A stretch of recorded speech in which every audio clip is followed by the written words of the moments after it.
Create environment variables.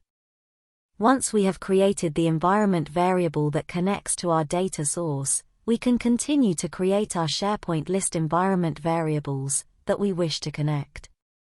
Let's learn more by watching the following video. We start by selecting New from the menu at the top of the screen, preceded by More, then Environment Variables from the expanding menus. We are now given 4 fields: display name, name, description, and data type.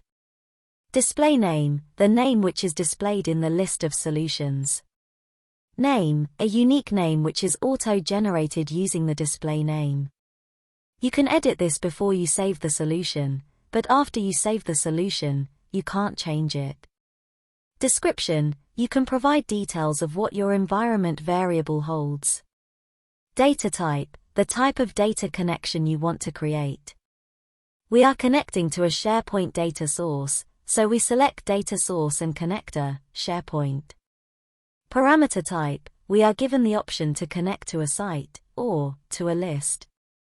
For this environment variable, we select List, as we are connecting to a SharePoint list.